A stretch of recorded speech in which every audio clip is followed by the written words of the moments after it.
virtual public. Welcome to the final virtual public meeting of 2021 of the Wildfire. Sorry, just 1 second. I still have to open the meeting. Just let me know when it's open. There you go. It's opening.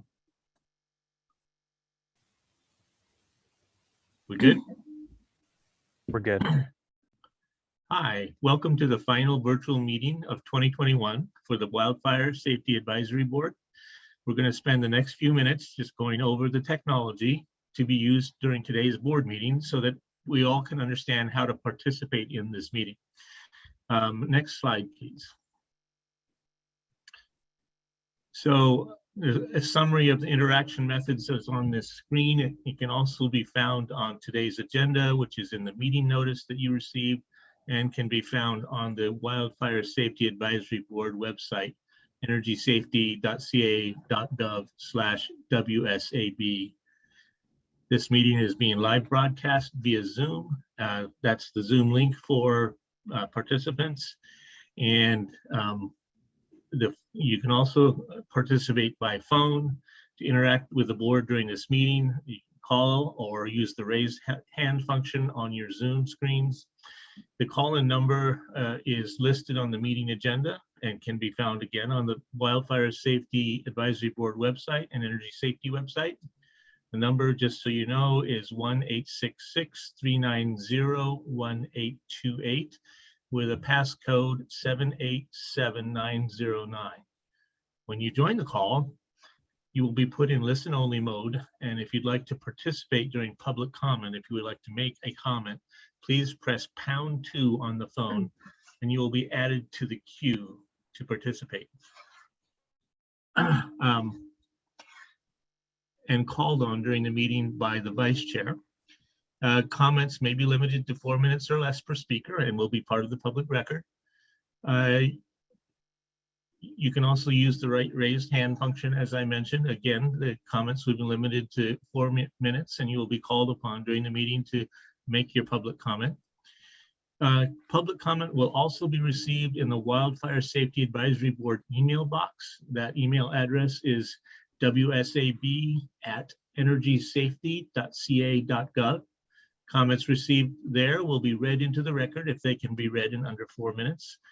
Please put WSAB or Wildfire Safety Advisory Board in the email subject line, and all comments received will be made part of the public record and posted to the Wildfire Safety Advisory Board website after the meeting. In addition, if you're having any technical problems participating in the meeting, please reach out for support by email at wsab.energysafety.ca.gov or just call me, Tim Tutt, at 916-203-2075, and I will attempt to help you resolve your problems. I'm now going to turn the meeting over to Chair Block.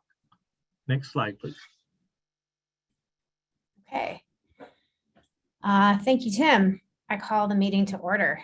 Today is December 7th, 2021. This is the final meeting of the Wildfire Safety Advisory Board for 2021. My name is Jessica Block, and I will chair this meeting. I'd like to begin by thanking my fellow board members for being with us today. We have thrived in the transition from in-person meetings to these virtual board meetings over the last couple of years as a result of COVID-19. I look forward to meeting with you in person again soon. And I'd also like to just take a moment to thank our medical experts for doing all they can to help us be back in person as soon as possible. We as a board are moving through the transition to new agency support and meeting technologies. I'd like to thank Justin Ander, our IT professional, for his assistance in ensuring that this meeting will run smoothly. I'd also like to welcome and thank our new advisor, Tim Tutt, and our support staff, Teresa Graber. We're very pleased to have the support staff again in our new natural resources agency setting. Tim and Teresa have jumped in and helped prepare this meeting and will help us with our important work as we move in through 2022. Welcome aboard, both of you, and very grateful for your help. I'm going to turn the meeting now back to Tim Tutt to lead us in the Pledge of Allegiance. Next slide, please. Okay, everybody. Repeat after me. I pledge allegiance to the flag of the United States of America and to the republic for which it stands, one nation, under God, indivisible, with liberty and justice for all. Thank you. Now I'll turn the meeting over to Teresa Graber for our safety moment and some participation information again. Next slide, please.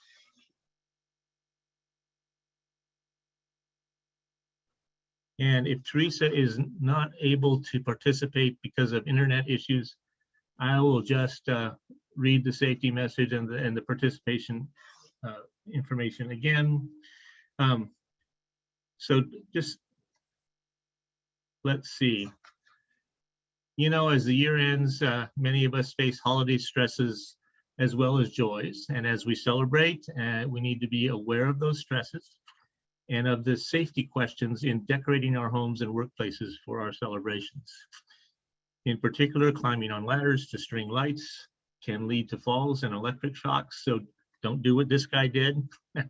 And always decorate safely and enjoy the result. Next slide, please. We're going to do our best to make this virtual meeting as accessible as possible. All the information about this meeting can be found on the Wildfire Safety Advisory Board website, energysafety.ca.gov/WSAB. Links to all the documents that we will be discussing today can be found there. These documents include the minutes from the July 27th meeting, the agenda for today's PowerPoint presentation that is running during this meeting. Now I'd like to turn the meeting back to Chair Block. Next slide, please.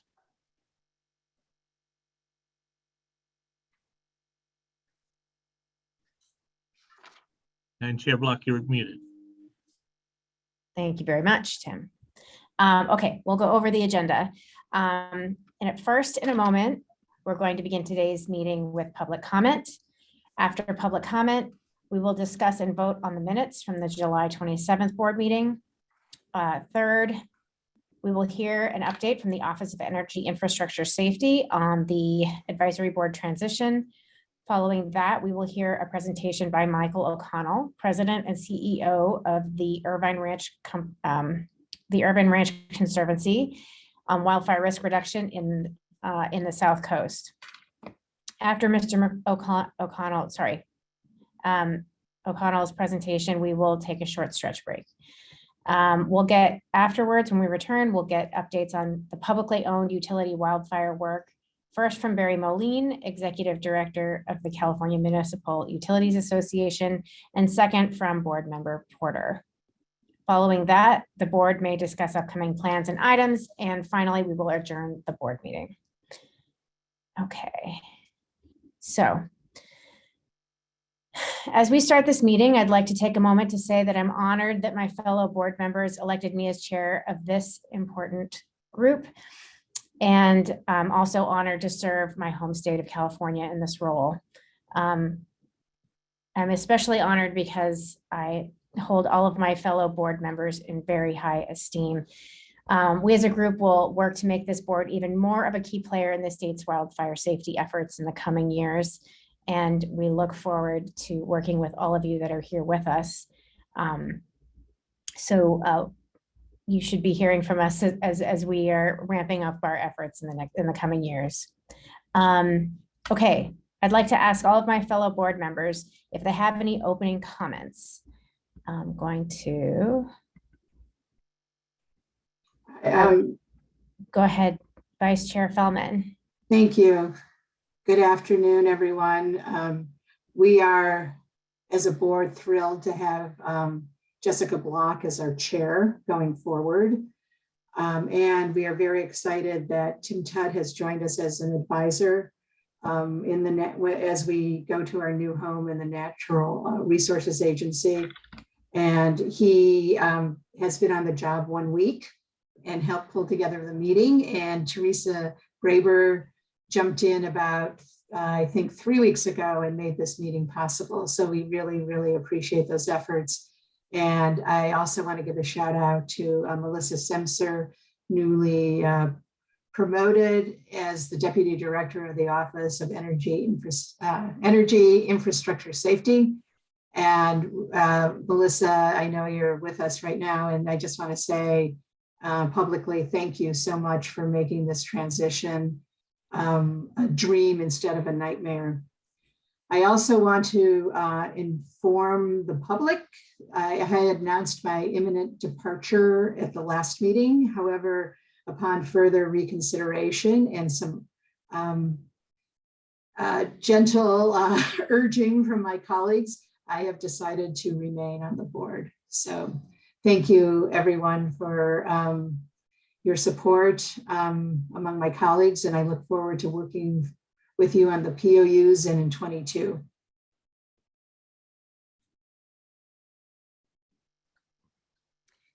Thank you very much. If anyone, is there anybody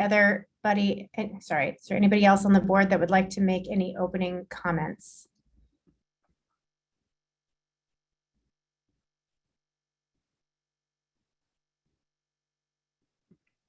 Okay.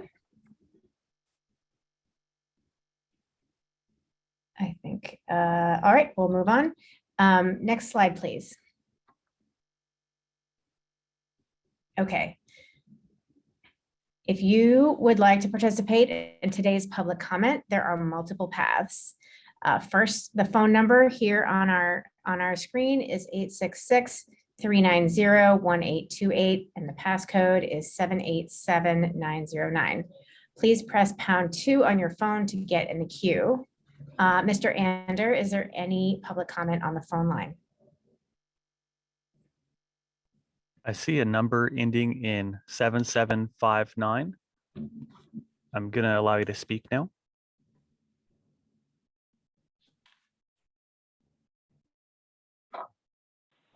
Hi, my name is Will Abrams. I am a wildfire survivor and also an intervener in a few different commission proceedings. And I just wanted to join in the congratulations to Melissa Semser. Really glad that she was appointed to that position. I'm sure she'll do a wonderful job. But I also wanted to attend to bring some context to the Wildfire Safety Advisory Board regarding some recent commission decisions, and really ask the board to engage in a way to help to provide some leadership and direction regarding engagement in various proceedings. So, what we've seen recently is that the wildfire mitigation plans have been approved. We understand with those approvals that commissioners indicated that they must ratify by way of AB 1054. So really having no discretion regarding the approval of the plans. And then with the newly formed OEIS, there really is not a way for the public to engage, which the commission also recognized. There is not a path for interveners to engage. And they're really looking at, and I think they would say it themselves, at the WMPs with a very narrow lens. And it's really unfortunate because, of course, this comes at a time where we're seeing increased catastrophic wildfires, we're seeing increased issues, and we have less scrutiny there. I would also say that, I would call your attention to how the Kincaid fire was ruled upon as well. And that the $125 million fine was rendered, and the settlement was produced with no proceeding to look at the issues involved there, despite the fact that we know that there were a number of violations without even a CAL FIRE report around the fire to really understand all of the missteps and things that went wrong. So we have no report. We didn't have any evidentiary hearings. We had none of that information to be able to have a reasonable commission decision one way or another regarding the Kincaid fire and what really should be an appropriate regulatory oversight role. And so I think that there's really space here for the Wildfire Safety Advisory Board to engage, to really try to make sure that there isn't this constant diffusion of responsibility of sort of who has what. Because I feel as an intervener and as a wildfire survivor, sort of an increased responsibility, especially via AB 1054, and that it is my responsibility, right, to demonstrate and to see if a utility acted reasonable. And that via the legislation is my responsibility to demonstrate, as an example with the Kincaid fire, whether PG&E acted reasonable. And I have none of the tools to be able to do that. I don't have a report to be able to understand what went wrong. I don't have a commission proceeding to engage in to really put forward arguments one way or another regarding reasonableness. So here we are at a time with increased fire, with PG&E, with increased criminal charges, and with increased regulatory violations, and a lot less oversight and accountability. And I think, I would just sort of advise the advisory board to look at that dynamic and see where and how they can best participate in that to help move us forward. And that's where certainly I'm looking to try to find my way as well, and would appreciate the board's engagement there. Thanks very much. Chair Block, may I make a comment in response? Absolutely. Thank you, Mr. Abrams, for your comments. This is something that I have focused on during my time on the board with respect to the linkage between what are the wildfire mitigation plans and other regulatory oversight. You're raising something that is very important. So Mr. Tutt, I'm going to ask if you would please reach out to, or Mr. Abrams, if you could reach out to Mr. Tutt and then set up a time to discuss what the issues are. And then as our advisor, he can bring these issues to us and we can decide if there's a pathway for us to address them. And if so, how will we address them? So thank you very much. Thank you. I'll look out for that contact information. Mr. Abrams, you can email me at timothy.tutt@energysafety.ca.gov. Is there anybody else from the board that would like to comment at this? I'd like to say also, thanks, Mr. Abrams, for being here. We really appreciate your participation, and we'll follow up with you. Let's see, Mr. Ander, is there anybody else on the line? There's another hand raised, is nbbm@cruisio.com. I'm going to allow you to speak now.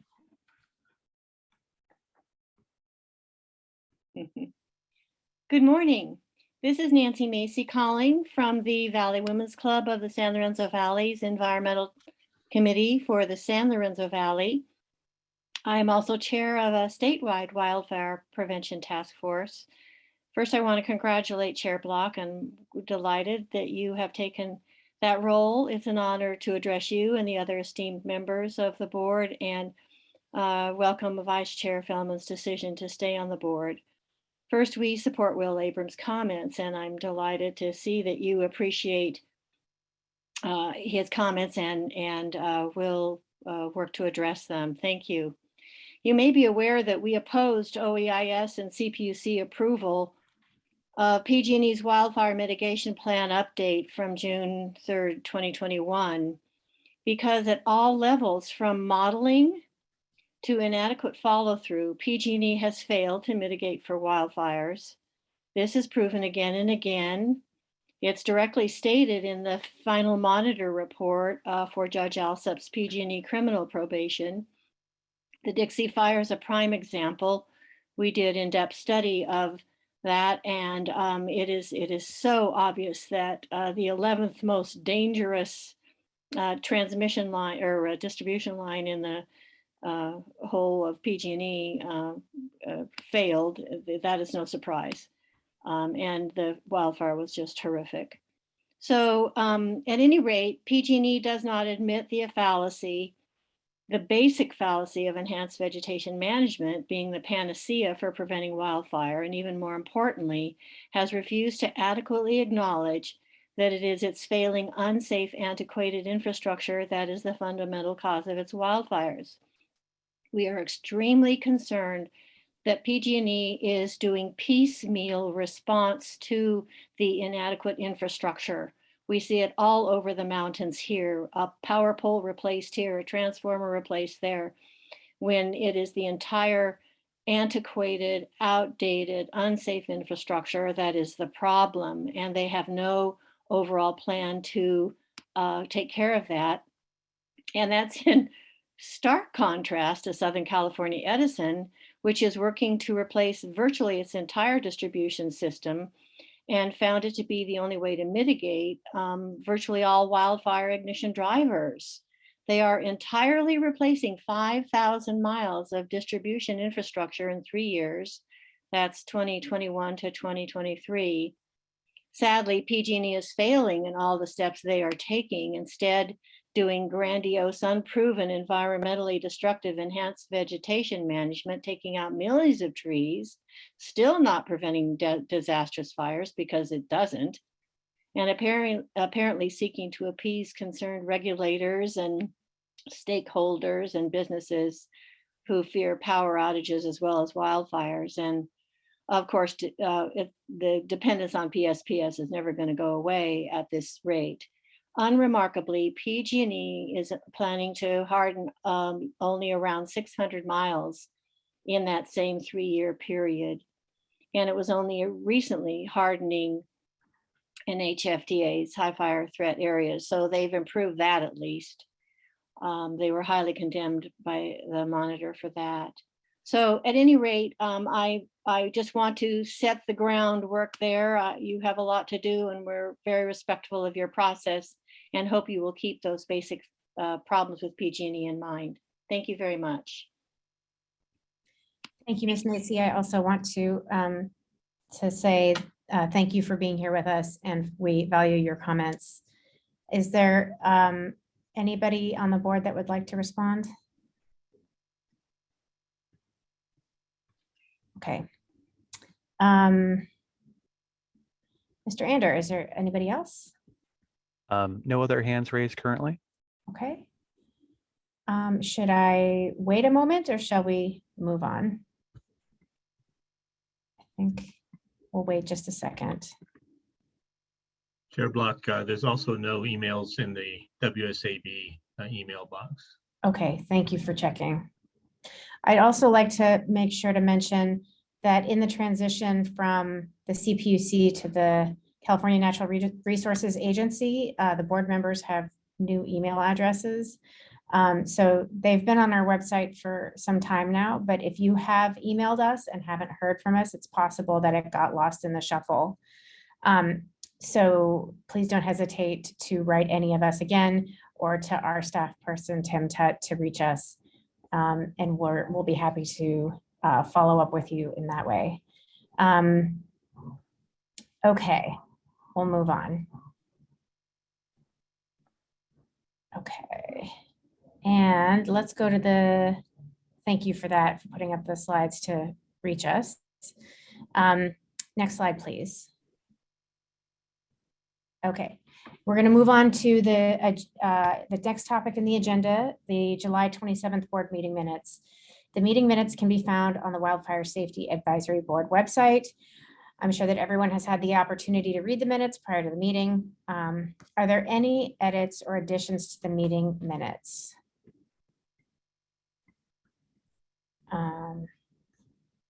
I hear and I see nothing. So I move for a vote to adopt the meeting minutes. Member Porter makes a motion to adopt the minutes as submitted to us. Great. Do I need a second? Member Mader seconds. Excellent. We'll do a roll call vote on the motion to adopt the July 27th board meeting minutes. Board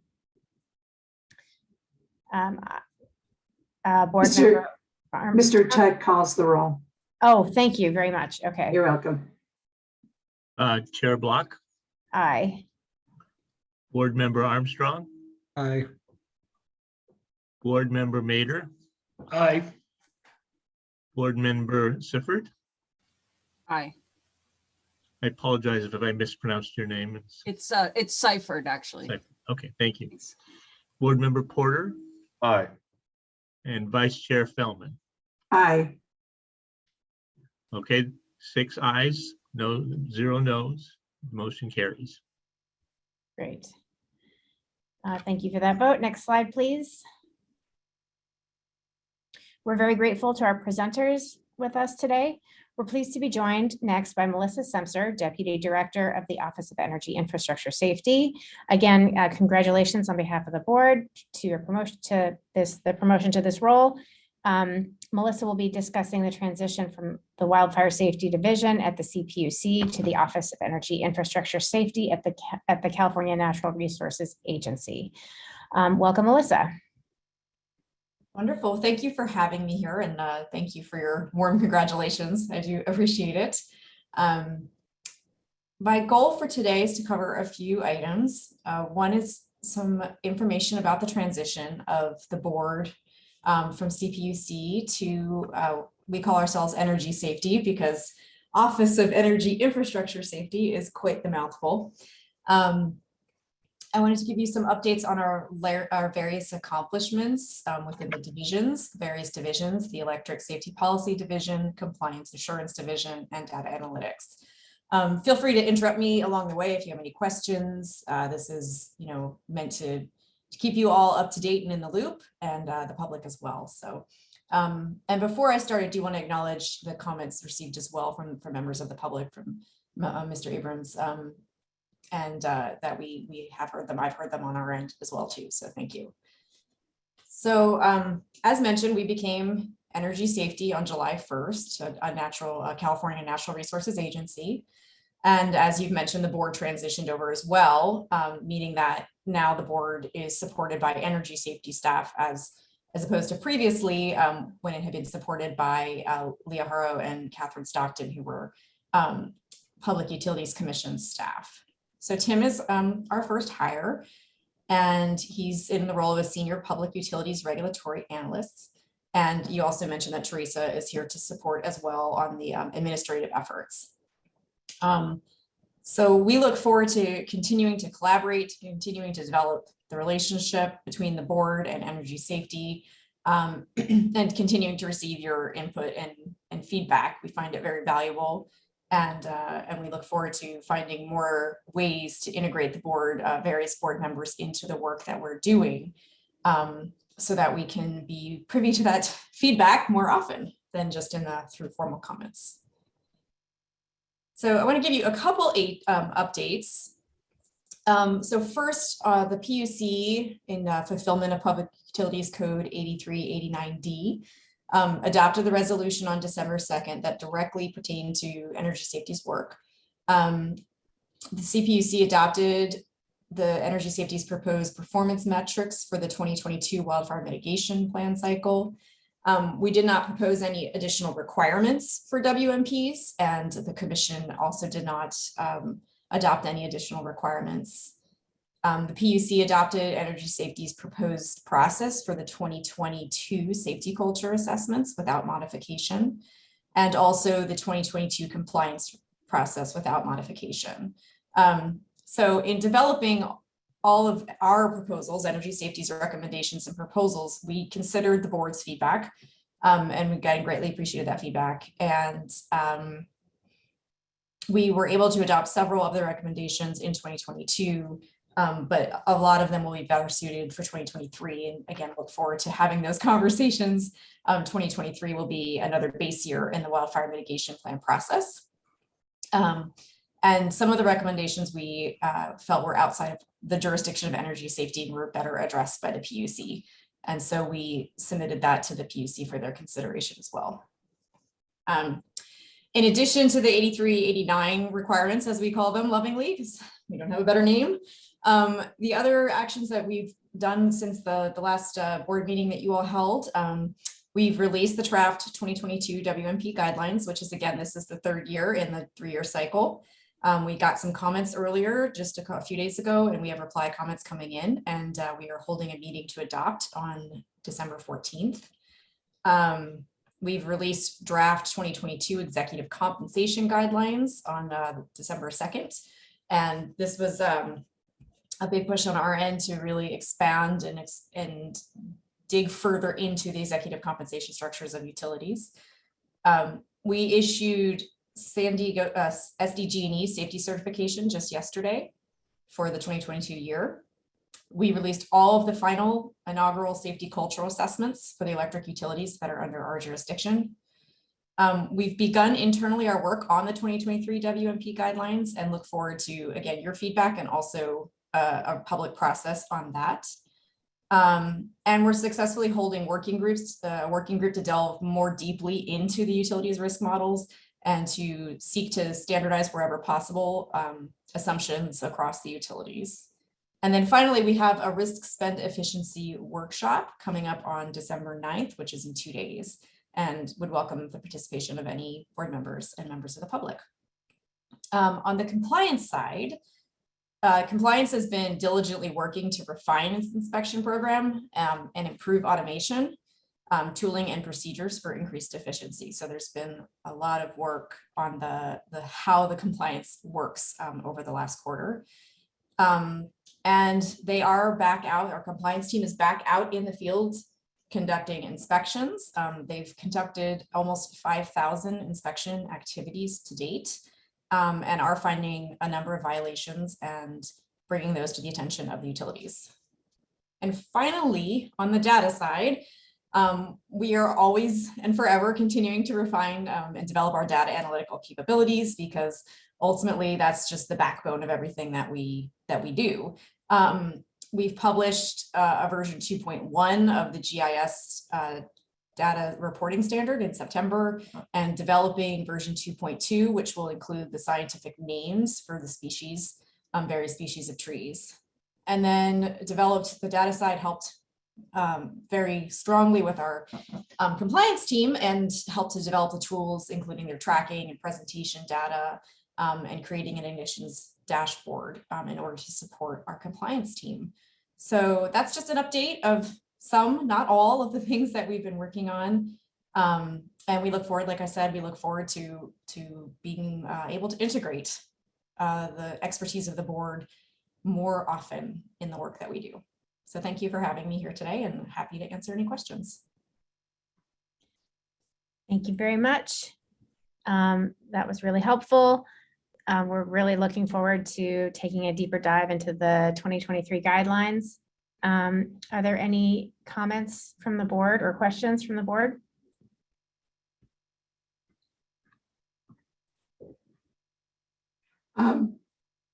Thank you, Melissa. We really appreciate that. And I always enjoy seeing you, even though we can't see each other in person. I do have one suggestion that just came to mind, and I think it's a gap in our communication since we've moved to resources. And I thought about it, and it's certainly an unintentional gap.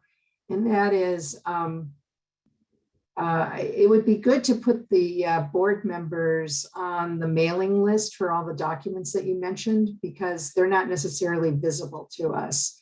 And, we may not know how to access that. So I guess I would just ask if other board members, you can opt out, but if you want to just nod, and if you think that's a good idea, or thumbs up, I guess. So that would be really helpful for us, including, of course, Tim, Todd, and whoever is our advisor. Okay, yeah, I'll work with Tim to make sure that happens.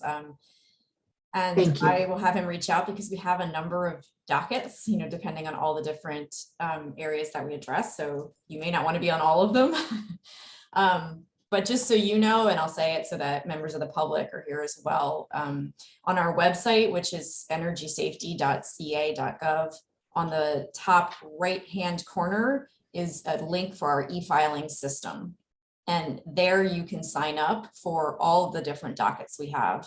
And our dockets are organized by topic. So there's a WMP docket and a safety certificate docket and a safety culture assessment docket, as opposed to date. So it hopefully is somewhat intuitive in being able to find those. But yes, I'll Thank work you. with Tim on that as well. Thank you. You're welcome.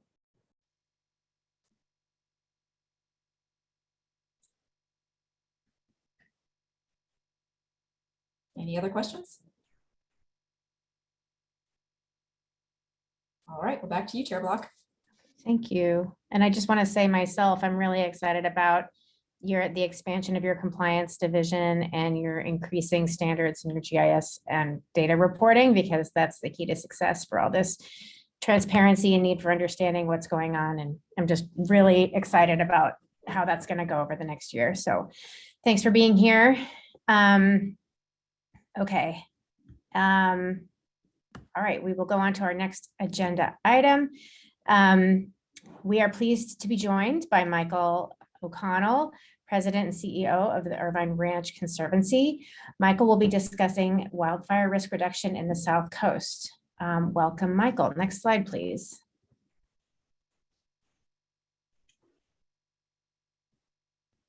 Next slide, please. Thank you, Chair Block and Vice Chair Fellman and members of the board. I really appreciate the opportunity to be here today to talk with you about wildfire risk reduction in the South Coast. My organization, Irvine Ranch Conservancy, is kind of a hub of networking to work on wildfire prevention and risk reduction. And I want to speak to you specifically about some of the challenges we face in coastal Southern California. Next slide, please. A little bit about the Irvine Ranch Conservancy. We're a 501c3 nonprofit, non-advocacy stewardship organization. We manage about 30,000 acres of public land in Orange County in partnership with OC Parks, Irvine, and Newport Beach. We also conduct large-scale habitat restoration and enhancement, currently on more than 1,500 acres of habitat, in partnership with large infrastructure agencies to do the mitigation. They provide the mitigation funding and we do the large scale restoration. We also build and maintain 160 miles of trails and visitor infrastructure. And we have a very large community around the land, including 525 volunteers who annually give over 50,000 hours and provide 2,900 public programs. Next slide. So before we talk about risk reduction in the South Coast, we need to talk about wildfire and the wildfire regime in the South Coast.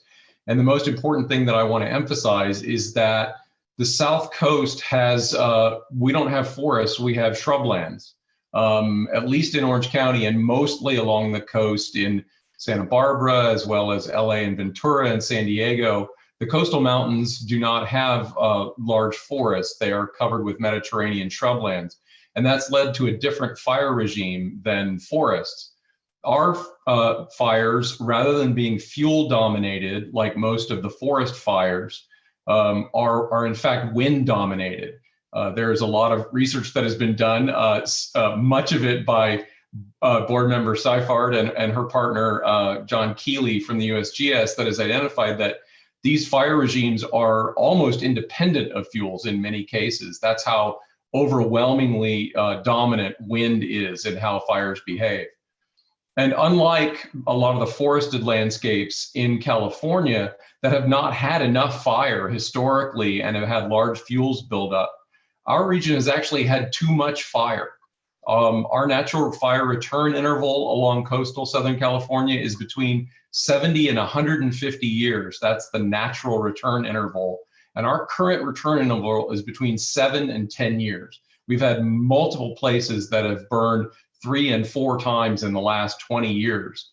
And that is a real problem because not only does it destroy the rare habitats that we have, it puts the communities at risk on a very frequent basis, and it actually causes a downward spiral of increasing flammability of the vegetation that returns. So what we've seen is that our fires have become increasingly catastrophic over time. You can see in the photo, this is a shot in San Diego County of a single place that has burned 3 times in about 30 years. And you can see how vegetation has changed over time, type converted to a much more flammable grassland habitat. Next slide, please. So then if you look at the fire regime in the South Coast, where are your points of leverage? Where can you do something about this wind-dominated fire system? Where's the leverage? It turns out that 90% of the acres burned and the property damage occurs in only 10% of the fires. I underline that because it's one of the most important things I want you to realize is not every fire is the same in the South Coast.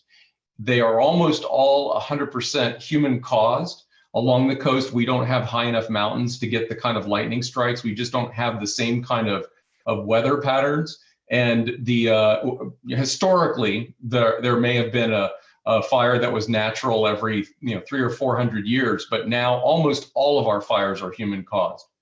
And they are driven, as I said, by very strong seasonal winds that occur between 18 and 24 days a year. We call them Santa Ana winds, and they can blow up to hurricane force, which in fact makes this fire problem much worse. Particularly important is that once a fire breaks out, the embers from that fire can be blown by these winds up to 5 miles downwind.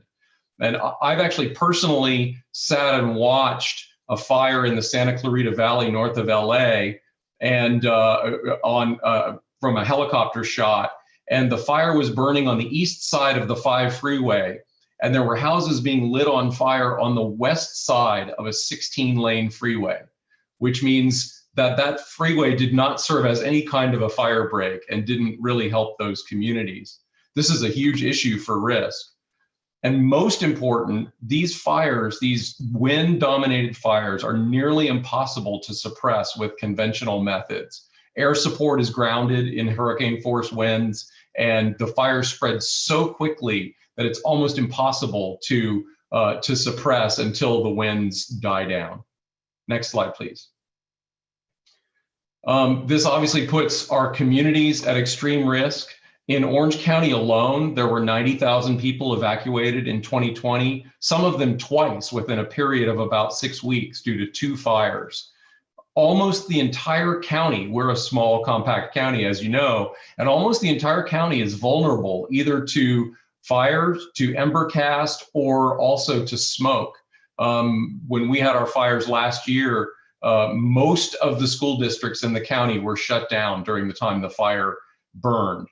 And very importantly, there are thousands and thousands of aging structures that are very high risk from embers. And these are structures that are miles from where the fire is actually burning, and they're still vulnerable. And as I mentioned, smoke and health hazards exist for the entire region. And that goes from Santa Barbara all the way down to San Diego. There are also hundreds of fuel mod zones that have been identified and designated, but are not well maintained, and that puts these communities at risk as well. Next slide, please. Also important is that our investments in land protection are threatened. Again, in Orange County alone, we've protected 60,000 acres of rare habitats since 1980 and spent well over $100 million in public and private funds on acquiring and also stewarding those lands. They protect over 120 rare species and natural communities, globally important communities, part of California's natural biodiversity legacy. And they also are critical urban wildlands for nature and people. These 60,000 acres in Orange County are within a half an hour's drive of over 3 million people. So they provide a very, very important natural escape for people and a connection with nature that they don't often have in an urban environment. Next slide, please. So what do we do about all of this? That's sort of laying the groundwork. It turns out that we really need some very unconventional responses that are in response to the nature of the fire regime that is wind driven. And it doesn't involve bulldozers and hand crews. It does in some cases, but it more importantly, and where the leverage in risk reduction occurs, is in really 3 things. It's in ignition prevention. And it's 93% of our ignitions. As you can see from this photo, those black dots are all of the ignitions that have occurred since 1991 in Orange County, and they are clustered around roadways. If you look at the bright red dots, those are the ignition locations of fires that have burned greater than 10 acres. Almost all of them are along roadways and power lines. And that's very, very important because these linear features are in fact where we get the greatest leverage in reducing risk. Also important is structure resilience. We're not going to be able to prevent every ignition, but the ones we aren't able to prevent, we want to be able to have resilient structures that include defensible space and hardening against ember cast, so that when embers land on a roof, they don't light it on fire or go down into a vent and light an attic on fire. This is a really, really critical element and needs a lot of work. Also, strategic fuel modification zones. And I add the word strategic very intentionally because there's a lot of discussion about fuel reduction and fuel treatment at the landscape scale as a way to prevent fires or reduce the risk of fires. And in fact, that actually makes the problem worse here because we have shrublands that once those are converted, they turn into annual grasslands, and they're actually more flammable. So what we need is strategic fuel modification zones, which is things like the 100-foot zone around houses or a defensible space zone around communities that are maintained well. It makes almost no difference out in the landscape and can in fact make the problem worse. Next slide, please.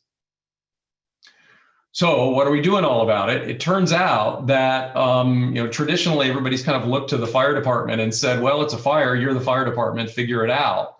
And in fact, you could probably tell from what I've talked about so far that that just doesn't work when fires are starting along primary roadways and along power line corridors, and the response to fire is hardening communities and structure resilience. Very few of those things are under the purview of the fire department. As our fire chief likes to say, we're the ones that you call when the fire breaks out, not the ones that you depend on to prevent ignitions in every case. And so it was very clear to us that everyone needed to be at the table, that this is a shared problem and that everybody has a piece of it. It's also not necessarily reasonable to turn to any one of these entities and say, okay, Caltrans, the fires are starting along your roads, it's your problem. Well, Caltrans says, rightly so, we're not starting the fires. So we need help figuring out how to prevent those fires from happening along our roadways and getting into the wildlands. So what we did was, and I have to give the credit to the Orange County Fire Authority for this, they convened a group in 2014, and it's called the County of Orange Area Safety Task Force, or COAST, and it is a fire prevention working group. It is a group that essentially has every entity that has a piece of the problem that they share, and they're at the table. My organization is honored to be the facilitator of that group. It's convened by the Fire Authority, and Irvine Ranch Conservancy was selected as the facilitator by that group. And we've been working together and had some really great successes. The most important thing, though, is that everybody who has a piece of the responsibility for wildfire and risk reduction is at the table, from the regulatory agencies to the infrastructure agencies to the landowning agencies to the fire departments. We developed our countywide fire prevention program, the Orange County CWPP, through this group. And we also were able to establish the Alert Wildfire Camera Network, which has been instrumental in detecting fires early. And we even were able to identify and get adopted a brand new coastal weather zone in Orange County, because the forecast in Santa Ana Canyon up near Riverside is not the same as the forecast in Laguna Beach. And we can't manage our preparation and response that way. So this weather zone has made a huge difference. All of this was done through COAST. And we also coordinate ignition prevention work and risk reduction programs both during the year and particularly during those 18 to 24 days when the winds blow. I like to say over and over again, we don't need to stop every ignition. We just need to stop the ignitions that occur during those high wind days. If we could do that, we would reduce almost all of our wildfire risk in this wind-dominated region. And we're also very excited that the work of this group is going to be expanded significantly through a block grant from the new Regional Forest and Fire Capacity Program of the Department of Conservation. I just can't say enough about how fantastic that program is at filling the gap between all of the collaboration that's going on and getting projects and programs done on the ground that actually tangibly reduce risk. We're just getting started with that. Next slide, please. So I'll just close by identifying again what our urgent risk reduction priorities, and I'd like you to take note that these are not the same as are often talked about in many fire situations where there's a lot of discussion and need for fuels treatment as a way to reduce risk and prescribed burning as a way to reduce risk. When you've got places that are burning every 5 years due to ignitions that are human caused, adding prescribed burning to that equation doesn't really help very much. So what do we need? We need to focus on Santa Ana wind events and red flag warnings. We need to do ignition prevention on primary roadways and utility infrastructure. Yes, there are occasionally other ignitions that occur, but again, 93% of our catastrophic ignitions occur on primary roadways and utility infrastructure, and that's what we need to focus on to reduce risk. Deterring arson is a huge deal, and actually my organization manages a group called Orange County Fire Watch, which is a group of 325 volunteers that are managed by us, and they're trained by the fire department to be a visible deterrent to arson and also eyes and ears on the land that will help the fire department deploy earlier. Because sometimes 5 or 10 minutes on one of these fires can make a difference between it being stopped at 10 acres or going to 10,000 acres. Working on structure hardening is a huge priority, as well as maintaining and keeping strategic fuel modification zones intact and working. Next slide, please. So that's my short version of what are our unique challenges here in coastal Southern California. I would close by saying that this is not a Northern California, Southern California thing. It's actually very important to realize that there are regional differences all over the state in fire regimes. And in fact, north of Point Conception, all the way past the Bay Area, there's kind of a hybrid situation where there are some fuel dominated fire areas and there are some wind dominated fire areas. But where we are along the coast in Southern California, I hope I've been able to illustrate for you how important it is to understand the kind of fire regime we have and what is actually needed in order to reduce risk. So thanks very much, Chair Block. I appreciate it, and I will be happy to answer any questions you have. Thank you so much. It looks like I'm frozen. Can you see? Okay, can you hear me? Okay, I'm going to hand it. I want to open it to the rest of the board first before I say anything.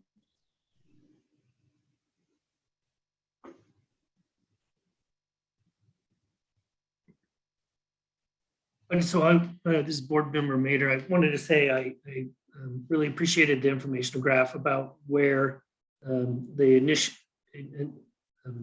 our fires start, with, showing where our efforts need to be funneled. It reminds me of the vegetation management workshop that Chair Block organized, and talking about the different challenges between Northern and Southern California.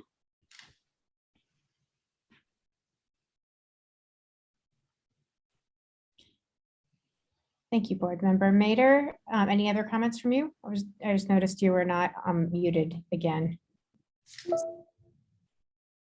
Okay, gotcha. Anybody else from the board? Yeah, this is Member Porter. No, I like the holistic approach here. Not one issue will solve the problem. Definitely with different areas, especially coastal. Winds are the biggest issue here. Even veg management doesn't solve that, especially from the roads and definitely right-of-ways of most of the utilities that they intersect.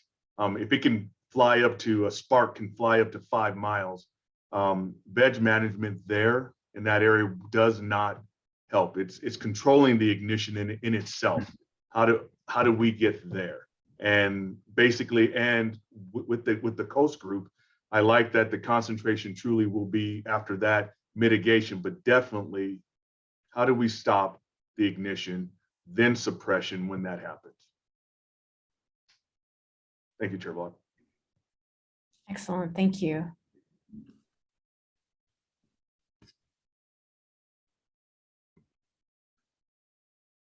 Board Member Armstrong, you appear unmuted. Is that? Yeah, I was just going to thank Mr. O'Connell as well. You know, my time with the Veg Management Workshop and with Chair Block and Board Member Seifert, they've definitely opened my eyes a lot to the, you know, to the straight vegetation management, removal of things that burn hotter versus the things that actually ignite quicker. Appreciate the presentation. It does it does speak to you know, it's a much bigger issue than just removing vegetation. It's the ignition portion of it. And you know, just looking at the Caltrans stuff, and you know, you see fires on the side of the freeway all the time. It'd just be interesting to see what we're looking at, you know, with people tossing cigarettes out the window, vehicle accidents, those types of things that, you know, could help reduce you know, the ignition portion of that, as well as maybe some of the things that are utilized around the highways and places like that, that may be able to be, you know, somehow incorporated in maybe some of the right-of-way maintenance. So again, thank you for the presentation. It does it does kind of, you know, go along with some of the stuff that I've had the pleasure of working with again, Chairman Block and Board Member Seifert with. So thanks again. Thank you. Chair Block, might I address something that Board Member Armstrong just mentioned? Yeah, absolutely. Go ahead. That's the issue of the many different types of ignitions. I think you're exactly right. One of the big challenges we face, particularly along roadways, is that there are dozens of different ways that fires are ignited. It could be a dragging chain, it could be a cigarette, it could be an intentional act, it could be a car backfiring. We've had people pull off into dry grass and light a fire.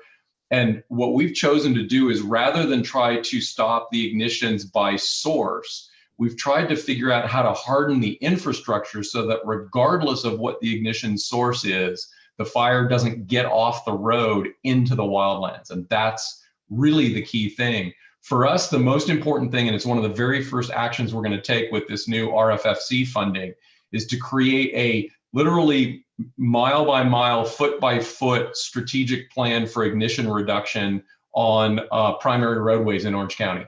And the interventions on those roads will be different depending on where it is on the road, what the vegetation looks like, and all those kinds of things. And so you are absolutely right when you say it's not as it's much more nuanced than people would want it to be, unfortunately. I'll just finish up by expressing my appreciation as well to Michael, Mr. O'Connell, for bringing the science into the action plan and for being so proactive in you know, using multiple strategies for dealing with a situation in which one size does not fit all. There are multiple solutions to the problem. And yeah, our research has shown that different sources of ignition have completely different spatial and temporal patterns. And, you know, the ignition really is the source of the problem in Southern California. So much appreciated. I'm really encouraged to see so much outreach and so much science. And I'd like to follow up on that. I just, one, grateful that you are leveraging Dr. Seifert's research.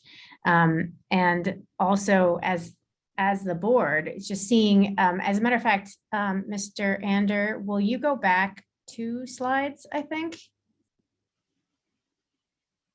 1, 2, that one, yeah. So this is just a really amazing example of how everybody's, pulling up their sleeves and working together. This like really collaborative and somewhat informal work that is being done, that you're coordinating. And I think I'd like to speak for us as a board to say that we're really interested in helping to facilitate this kind of collaboration. And echo what Board Member Seifert said is that one size doesn't fit all. This is a really complicated problem.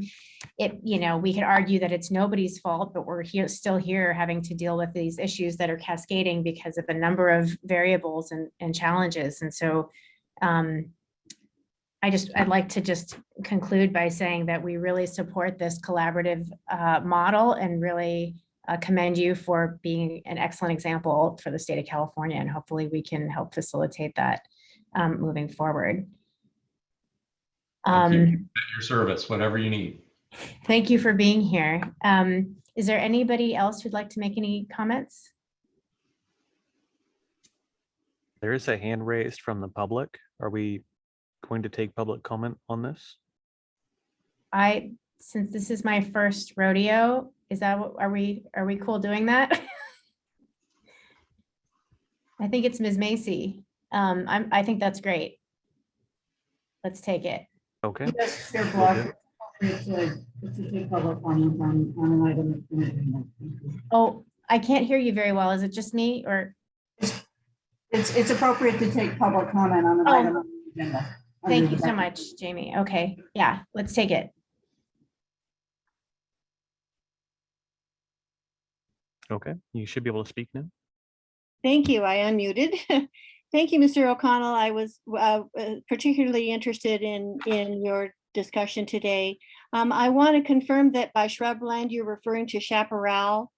The respect I hold for chaparral land, because we have quite a bit of it here in Santa Cruz County as well, is extremely high. The wildlife biodiversity is remarkable. I'm grateful for what you are doing. Two quick related questions. Seeing the wonderful involvement you have from so many people, do you feel that Southern California Edison and San Diego Gas and Electric are actually being proactive enough to reduce utility ignition wildfires? And semi-related, we were very concerned when CAL FIRE was establishing its wildfire prevention and the amount of burning it was planning to do, that included shrublands. And we knew very well your problem with the repeated fires, and that's an absurd thing to do in that area. So are you getting enough cooperation there? Can you respond to those things? Thank you very much for your presentation. Sure, I can respond. Those are outstanding questions. Excellent questions. So Southern California Edison and San Diego Gas and Electric have been participants in this group since the very beginning. They come to every meeting. They work outside the meetings on discussions on sub-issues and subtopics. One of the great things about having them together there is they actually share information between them. San Diego Gas and Electric has been working on ignition reduction for quite some time now. And they, my opinion is that they've very quietly done a lot of really good things without a lot of fanfare. And Southern California Edison has learned from that. At the same time, the scale of operation that Southern California Edison has makes their challenge even more difficult. And so the support of the group is something that I think is really, really important. The behavior of the group is one of supporting each other, and both of those utilities have responded really well to that. Your question on CAL FIRE, it turns out that Orange County, as well as I believe LA, Ventura, and maybe San Diego now, are all contract counties to CAL FIRE. And so CAL FIRE isn't the direct operator of the fire service in Orange County. That has given us a little bit of flexibility to be able to handle things more at the local level and coordinate with them. So they'll work together on things like unified commands on individual fires. But in terms of all the work that happens in between fires, CAL FIRE really actually isn't involved very much in it. And so we've been able to focus the work and the collaboration on everyone who is actually working in this area. Thank you. That's absolutely fascinating. I appreciate your comments. There's one more hand raised. That's, I think that's me. Are you talking about me? There's actually one more public comment. Oh, Sarah. public, I'm sorry.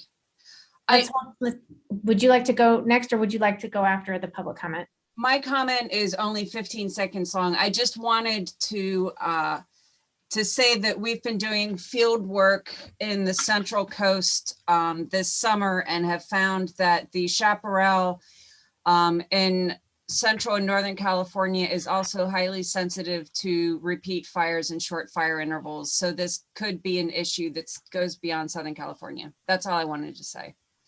And one thing I forgot to mention in my response was that chaparral is a type of shrubland. Shrubland is not a type of chaparral. Right. So we have coastal sage scrub, we have chaparral, we have mixed ecotones, and the general term to describe all of our non-forested areas is shrublands, and that they all seem to have the same kind of fire response.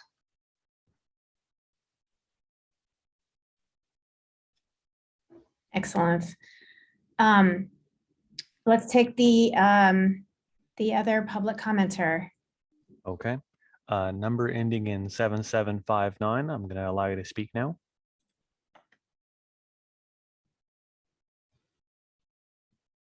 Thanks very much. This is Will Abrams. Just had a comment on this as well, and really appreciate the discussion, great discussion, and just had some questions around sort of the integration and collaboration, both strategically and sort of operationally around these issues, and wanted to see if there were any thoughts about how we can encourage more connections, integration between our local community wildfire protection plans, which are sort of the go-to plans at a local level for wildfire prevention and resiliency, and connecting those more holistically to the utility wildfire mitigation plans. Obviously, we are not operating these plans within a vacuum, and just wanted to see how we thought that it might be helpful to integrate those plans along with some other statewide plans so that we have a cohesive strategy around wildfire mitigation, as opposed to a tactical, different tactics, and how we might best tie those things together. And one other point that I just wanted to bring about and try to get an understanding regarding the degree to which we felt this was an impediment, but a struggle of mine is to really have the CAL FILE reports associated with past fires to be able to leverage them for learnings to prevent future fires. And so what we've seen recently is sort of a pattern of CAL FIRE reports really being withheld because there's ongoing, criminal charges. And so we aren't getting necessarily the information that we need to be able to further public safety. An example of this is the Kincaid fire or the Zog fire or the Dixie fire, where the information that the commission might need or OEIS might need or interveners or other subject matters might be able to leverage to be able to collaborate towards solutions is not being released, and wanted to see if others felt that there was a way around that impediment and ways that we could encourage more transparency around these issues so we could further public safety. Thanks very much.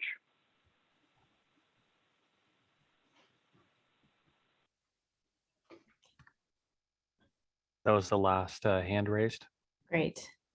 I appreciate Ms. Macy and Mr. Abrams' comments very much. Also, I agree. It seems that there's great support all around for this collaborative, this ongoing collaborative conversation. And I think there's many ways we could go about helping. So thank you for your comments. And then Mr. O'Connell, do you want to make any final closing comments based on the discussion?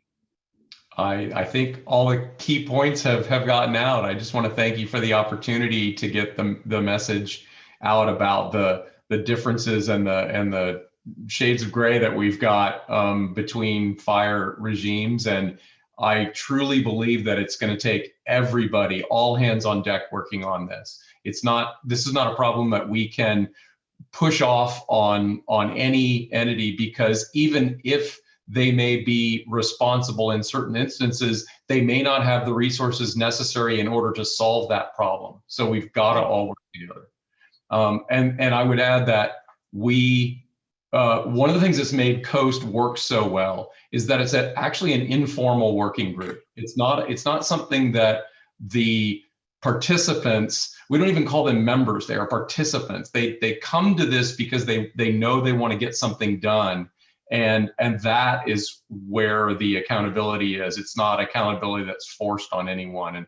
And so the relationships that have developed over the last 8 years, some of the people that come to this group have been coming to every meeting every other month for 8 years. And that's a big deal because they have the ability to work with everybody at the table. So, yeah, thank you again.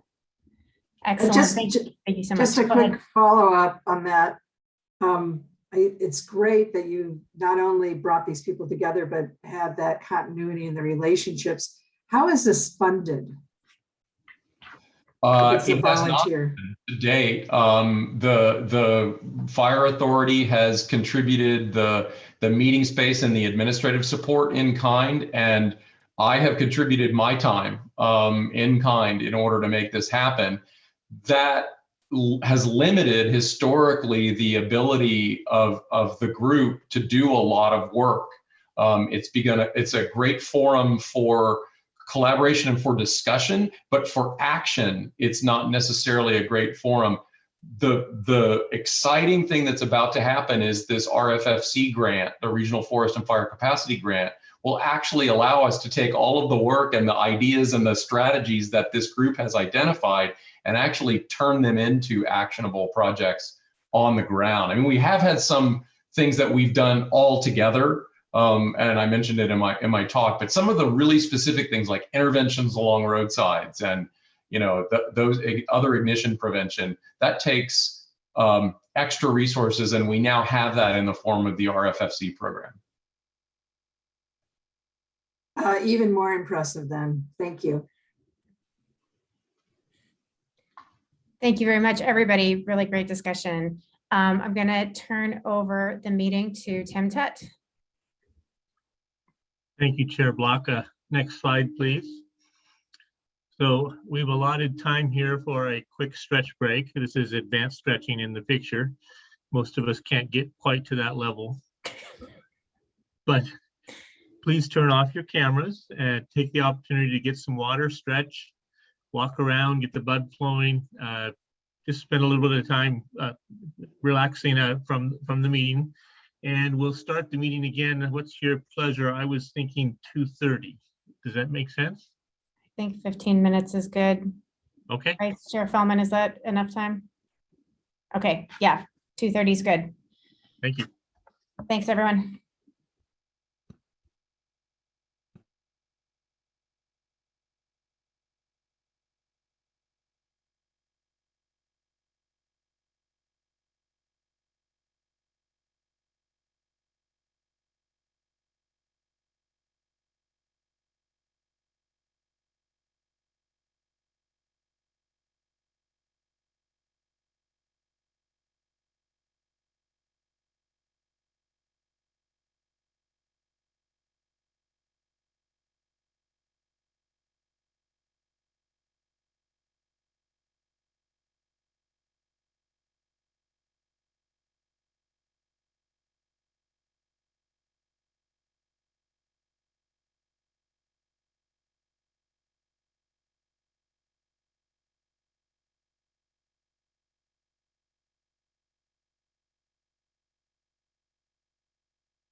I'm going to start making some noise just to get people's attention to come back on.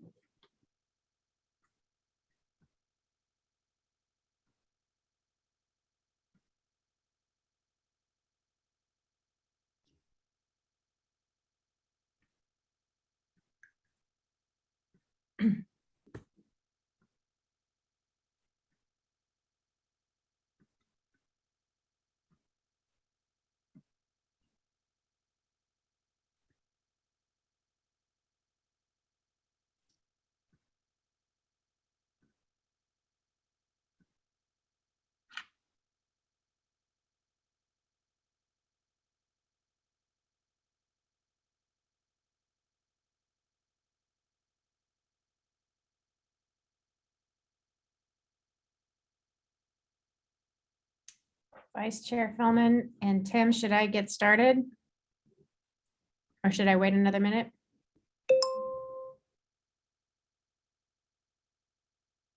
I think the only person missing is, there's 1, 2, 3, is Alex.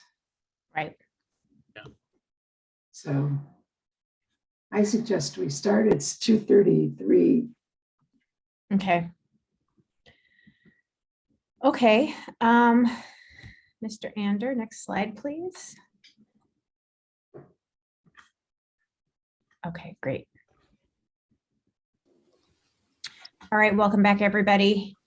Next, I'd like to welcome Barry Moline and thank him for joining us today at our final board meeting of 2021. As you know, Barry is Executive Director of the California Municipal Utilities Association. California's publicly owned utilities and cooperatives are required to develop and publish wildfire mitigation plans, and the board advises these utilities on those plans, recommending updates and improvements. Barry will provide an update on publicly owned utilities wildfire mitigation plans and plans for work next year. Following Barry's presentation and the Q&A with the board, board member Porter will provide an update on the board's work and advising the POUs on their plans. Subsequently, additional Q&A between board members and Mr. Moline may follow. Welcome, Barry. And next slide, please. Thank you, Chair Block and board members. I want to give you an update today about two items. One is the POU updates to the wildfire mitigation plans. And second is the status of an association workshop on unexpected wildfire-related risks. So first, the wildfire mitigation plans update. And as of today, all POU 2021 wildfire mitigation plans have been updated and submitted to the board. The next phase is to receive advisory opinions from the board and then update the wildfire mitigation plans for the July 1st deadline. Because the POU WMPs are generally presented to their governing boards at a public meeting in advance of when the plan is submitted to you all, the POUs need to complete their wildfire mitigation plans well in advance of the July 1 reporting deadline. And we know everyone is working as diligently as possible. We just want to say that it would be helpful for us to receive the board's advisory opinions sooner than later. This will help provide the opportunity for the POUs to be responsive to the board's input as they prepare their 2022 wildfire mitigation plans. We appreciate your engagement and advisory opinions on our wildfire mitigation plans. The second thing I want to discuss is to provide you an update on the board's advice to work together through the associations on developing a strategy to address unexpected wildfire-related risks. We've discussed among ourselves in the association, and we've struggled a bit on how to create a meaningful joint effort to address these unidentified wildfire-related risks. COVID presented a challenge. We felt being together in person would be of greater value. And with the recent outbreaks, we've decided finally to do this virtually. And working with the electric cooperatives, we're going to hold a workshop where we bring in experts to discuss a variety of wildfire risk mitigation practices. And the experts include those from research and academics, experts from our utility membership, those that have implemented effective practices as well. And we're also talking with the IOUs about possibly presenting at the workshop. So the last part of the workshop, which is what we feel is, the first part educational, the second part is where we dive in and try to work out problems. And that is a brainstorming session. We want to have, doing this in person, we feel would be really effective, but we've done breakout sessions on Zoom, and, people engage as long as the groups are small enough. So we plan to break out into smaller groups and discuss the various risk scenarios and a variety of ways to address them. And then finally, we prepare a report that includes all those lessons and ideas that we've learned. So that concludes my update. Our plan is to hold that workshop in the first quarter of 2022, and then prepare that report and then get that back to you. I welcome your questions and comments. Thank you. I'm going to open it to the board.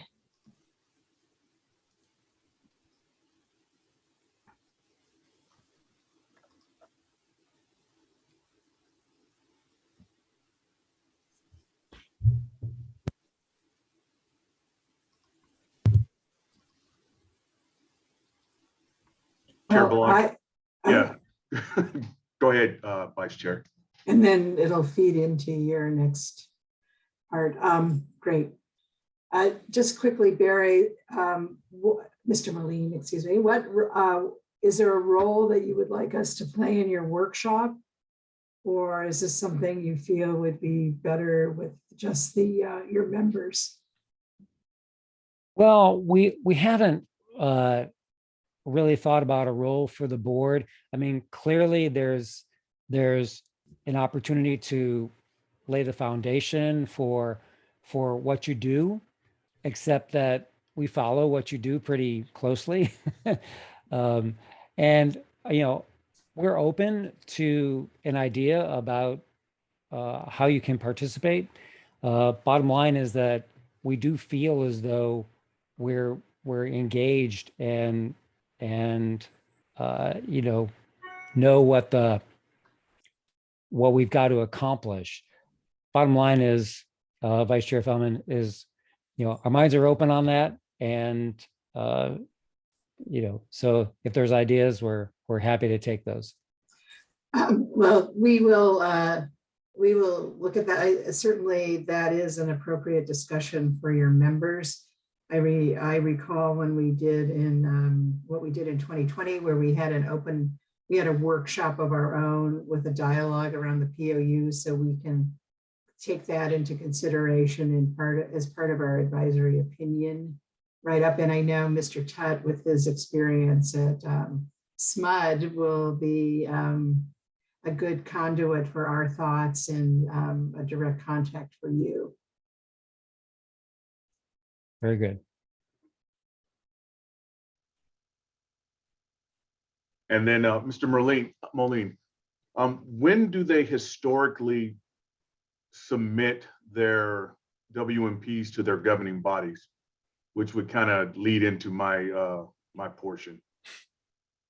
Well, it's a working backwards kind of a thing. So if they're due July 1, probably we're talking about the March-April timeframe is where we'd be targeting.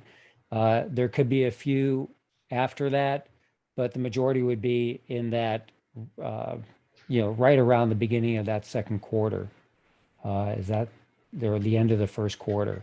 So that I think is a reasonable timeframe. Okay.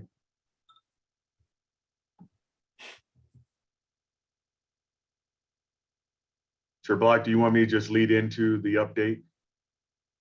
Yeah, thank you very much, Mr. Moline, and yeah, Board Member Porter, take it away. All right, thank you. So this is Thank the portion of our update where we are. So this is going to come in three parts, where we've been, where we are right now, and what to expect moving forward. And that's for us as a board, also for the public, and having reasonable expectations, but definitely communicating where we're going to head to the POUs themselves. As the board knows, and we illustrated it earlier in the meeting, we transitioned from CPUC sort of arena to the Agency of Natural Resources. And so that was a little bit of a bumpy ride. In that, understanding that that's where we were headed, we had already put out a guidance document for the POUs, which I want to say they responded very favorably to. One of the issues was, how do we revamp the template to give us the information that we needed in order to better evaluate them, to better use the specific expertise that we have as a board to evaluate their mitigation efforts and to help walk along with them as we evolve, right? With the guidance of Mr. Moline, that's been a very good relationship, positive, and it's given us a couple of tidbits that we've used moving forward. So, but in that, they've submitted all the updates, as he said. So we've received all 50 updates to all the WMPs from 2020 that the POUs submitted. In that transition of us moving from the PUC to the CNRA, we asked for summary documents of the updates, which was a little difficult. And as we transitioned, we had logistical issues with IT resources, and those documents were sort of left behind and kind of jumbled. So we didn't have the appropriate access to evaluate them in the interim. Well, up till now, or coming up to now, we've had, again, the fortune to have very competent advisors come on to staff for the board, that being Mr. Tutt and temporarily Ms. Graver, and they've come in and helped us push forward with a ball of steam. So we've moved all the necessary documents over for review, and again, the lion's share of the POUs have submitted some type of red line or executive summary document to help us evaluate them, so that we can formulate our opinions moving forward. Our approach is evolutionary. Last year, we submitted a guideline document, a guidance document. This year, we are going to, or this year moving into 2022, we're going to provide the POUs with specific individualized recommendations and evaluations of their updates to their WMPs. With that, through discussion, we were left with some templates of our own to evaluate them. Those are going to be tweaked a little bit so that the board and their specific BK groups can better evaluate and more simply express our opinions, what we would like to see, any guidelines or guidance that we would like to see, and any collaborative moments that we identify for the POUs and this board to engage in.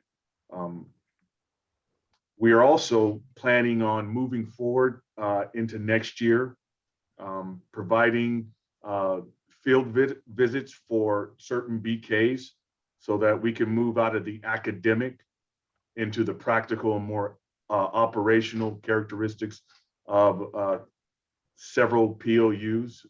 Instead of just looking at it on a written submittal, we get a better understanding of their uniqueness, and the constraints to implementing the one size fits all.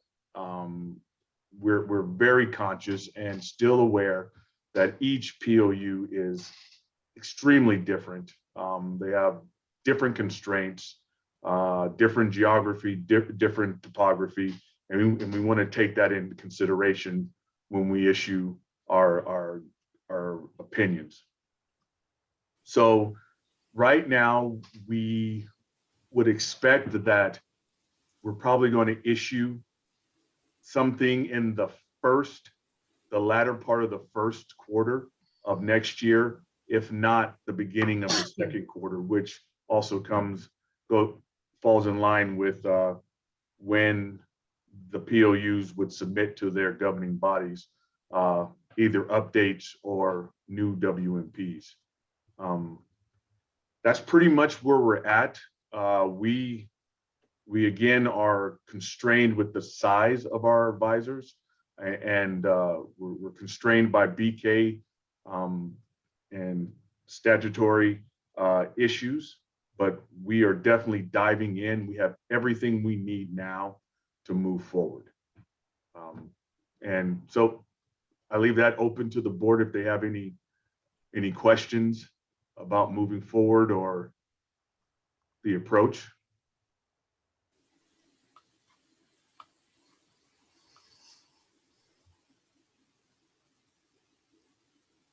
Then I'd like to pass it back to Chair Block. Okay, thanks very much for that. Just checking again, are there any other comments or questions from the board on the POU process? Great. Okay, Mr. Ander, next slide, please. And go from there. Okay. So from here, I'm opening it up. We've covered our primary agenda items. Are there any additional items the board wishes to raise? This is our forum. We have our board meetings as public in order to have a transparent process for our collaborative discussion. That said, we can't have a substantive discussion about any particular topic without notice, but if there's anything during the meeting that has prompted any thoughts about future topics, please raise them now. I'll just wait a moment, and if anybody has anything they'd like to say, please go ahead. Chair Block, I'd like to take a moment to reflect on the work that this board has done in the last couple of years. Setting up a new board to advise the safety division and the POUs. I think that it's becoming clear that there are some areas where the board can have more productive input than others, such as looking at future wildfire mitigation plan guidelines rather than looking at already submitted wildfire mitigation plans, and as well as leading collaboration efforts as that we've seen today. And I'm looking forward to 2022 and the new ways that the board can help to the people of California to mitigate and to deal with the utility initiated wildfires, as well as wildfires in general. Excellent. I echo that sentiment. Thank you.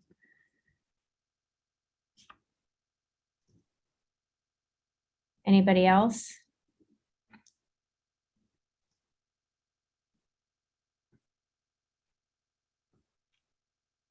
I would be remiss in also not saying that I look forward to working with Mr. Tutt. Cool.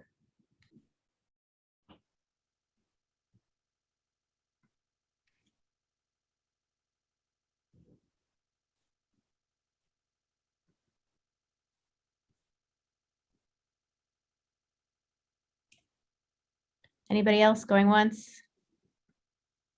Going twice?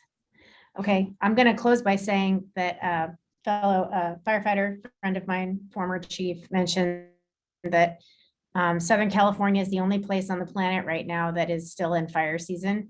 So I thought that was an interesting point of view. Where, you know, most of the state of California is out of the woods, and we actually got some rain here in San Diego today, but it ain't over till it's over. So just thought I'd leave us with that final thought. Well, there's a fire burning in Montana right now, right? Okay, well.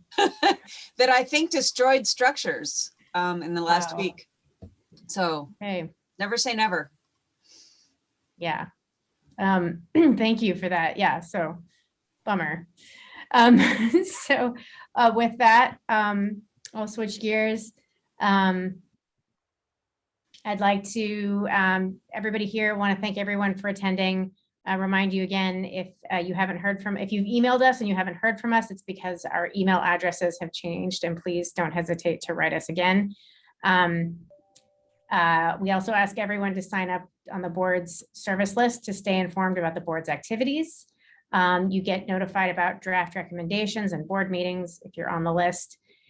You'll be also notified every time a stakeholder submits something to the e-filing docket system. But even if you file something in the docket system, you aren't automatically signed up for the service list. So you have to actually sign up.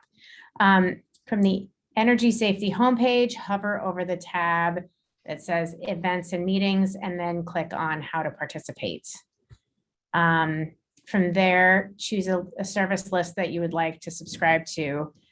We have two service lists. One is the WSAB Publicly Owned Utility Wildfire Mitigation Plans list, and the other one is the IOU Wildfire Mitigation Service list. Then you must subscribe, fill in your contact information, and click the link in the confirmation email you will receive to finish the subscription. Next slide, please, Mr. Ander. Okay. Thank you all for participating in the virtual board meeting. Please don't hesitate to reach out if you want to get a hold of us. Our contact information can be found on our website. Thank you again, Justin Ander, for keeping the meeting together, and the team of IT professionals at California Natural Resources Agency for helping us make this meeting possible. And thank you a million times, Tim and Teresa, for jumping in, both being very new partners in the mission here. So thank you. We couldn't have gotten through this day without you both. As I end, I want to encourage you all to continue to stay safe, wear a mask in public, practice social distancing, and avoid large gatherings with people living outside of your house. Follow public health guidelines and get vaccinated and boosted as soon as you are able. Your efforts will help all Californians. Thank you very much. Do I have a motion to adjourn the meeting? Member Chris? Porter would motion to adjourn. Excellent. Second. Diane, second. Any objections? Okay, so Oh, we have to vote. do we have to vote? My Tim? understanding is you don't have to do a roll call vote on the adjournment. We do have to vote though. Tim, will you take a vote? I'd be happy to take a vote. Okay. So Board Member Porter, Aye. Vice Chair Fellman, Aye. Board Member Armstrong, Aye. Board Member Mader, Aye. Board Member Seifert, Hi. and Chair Block. Aye. All right. Okay. So that concludes our fourth quarter meeting for the Wildfire Safety Advisory Board. We are adjourned. Thank you, everybody, for attending.